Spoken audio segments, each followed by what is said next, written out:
जय हिंद। नमस्कार साथियों, आप सभी का हार्दिक स्वागत है। रोज की तरह ही एक बार फिर से हम लेकर हाजिर हैं जीएस के महत्वपूर्ण प्रश्नों की सीरीज का नेक्स्ट पार्ट, और जिसमें हम पढ़ रहे थे भारतीय संविधान। तो वीडियो काफी ज्यादा महत्वपूर्ण है, ये सभी प्रश्न सिलेक्टेड और रिपीटेड हैं, तो वीडियो को अंत तक ध्यान से जरूर देखिएगा। और इन प्रश्नों की पीडीएफ के लिए आप हमारा टेलीग्राम चैनल ज्वाइन कर सकते हैं, जिसकी लिंक है कमेंट बॉक्स डिस्क्रिप्शन बॉक्स में। चलिए शुरू करते हैं। तो ये हमारा 14वां पार्ट होने वाला है। अगर आपने इसके पहले के 13 पार्ट नहीं देखे हैं तो प्लेलिस्ट बनी हुई है, जिसकी लिंक डिस्क्रिप्शन बॉक्स में है, जरूर देखिएगा।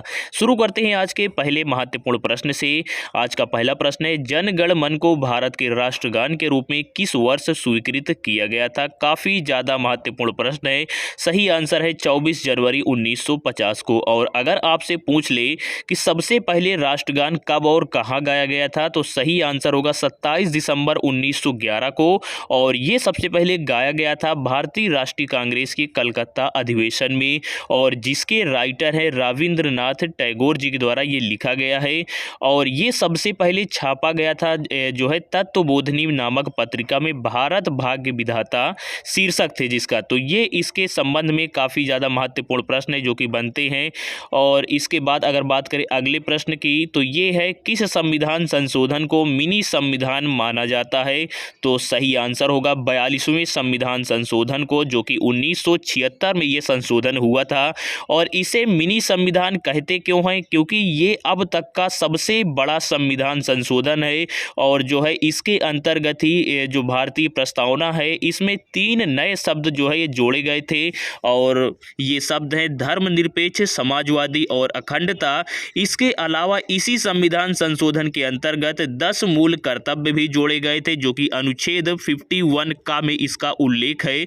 और इसके अलावा भी यहाँ पर कई सारे संशोधन किए गए थे। तो ये भारतीय इतिहास का सबसे बड़ा संविधान संशोधन है, और इसीलिए इसे मिनी संविधान यानी कि लघु संविधान का भी दर्जा दिया जाता है। काफी महत्वपूर्ण प्रश्न है।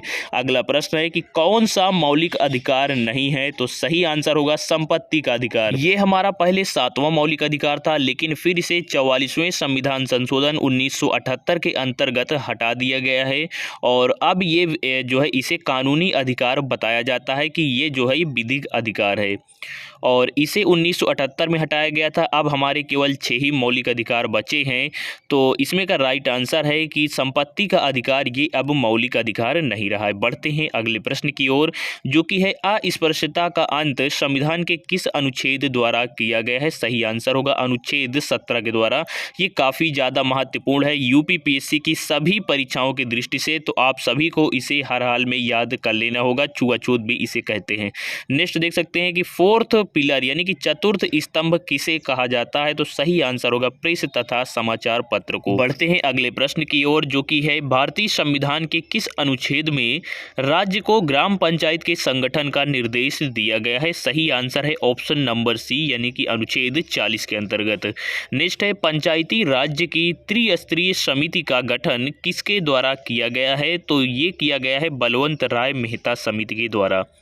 ये काफ़ी ज़्यादा महत्वपूर्ण प्रश्न है, कई बार यूपीपीएससी में पूछा जा चुका है। नेक्स्ट है कि यहाँ पर निम्न में से वह व्यक्ति कौन था जिसे भारत के राष्ट्रपति के रूप में निर्विरोध चुना गया था? सही आंसर है नीलम संजीव रेड्डी यानी कि option number C right answer है। और अगर बात करें राजेंद्र प्रसाद की, तो ये स्वतंत्र भारत के पहले राष्ट्रपति थे। साथ ही ये 2 बार लगातार जो है राष्ट्रपति बनने वाले भी पहले ही राष्ट्रपति हैं। अगला प्रश्न है, किसी राज्य में राष्ट्रपति शासन का तात्पर्य है कि वह राज्य संचालित होता है डायरेक्ट राष्ट्रपति द्वारा, या फिर काम चलाऊ किसी सरकार द्वारा, या फिर राज्य के राज्यपाल द्वारा, या फिर राष्ट्रपति द्वारा मनोनीत मुख्यमंत्री द्वारा। तो देखिए, राष्ट्रपति के द्वारा कोई भी जो मुख्यमंत्री होता है ये नॉमिनेट नहीं किया जाता। सही आंसर है राज्य के राज्यपाल द्वारा। और अगर हम बात करें राष्ट्रपति शासन की, तो ये अनुच्छेद 356 के अंतर्गत लगाया जाता है, और ये सबसे पहली बार लगाया गया था पंजाब राज्य में। ये इससे संबंधित मोस्ट इंपॉर्टेंट फैक्ट है, याद रखिएगा। और सबसे ज़्यादा बार यूपी में यानी कि 10 बार अब तक लागू किया जा चुका है। और नेक्स्ट है, राज्यसभा में राष्ट्रपति द्वारा कितने सदस्य मनोनीत किए जाते हैं? तो सही आंसर होगा ऑप्शन नंबर बी यानी कि 12 सदस्य। वही लोकसभा में 2 सदस्य मनोनीत किए जाते हैं जो कि एंग्लो इंडियन होते हैं। नेक्स्ट है, राज्यसभा का अध्यक्ष कौन होता है? राष्ट्रपति या फिर प्रधानमंत्री? तो देखिए, सही आंसर इसमें का ये है कि राज्य राज्यसभा का अध्यक्ष होता है उपराष्ट्रपति, यानी कि ऑप्शन नंबर सी जो है ये राइट आंसर। बढ़ते हैं अगले महत्वपूर्ण प्रश्न की ओर, जो कि है संसद बनती है किससे बनती है संसद? राष्ट्रपति से, या फिर लोकसभा से, या फिर राज्यसभा से, या फिर इन तीनों से? तो सही आंसर होगा कि जो संसद बनती है ये राष्ट्रपति, लोकसभा, राज्यसभा तीनों के एक कॉम्बिनेशन के बाद बनती है। तो सही आंसर होगा ऑप्शन डी।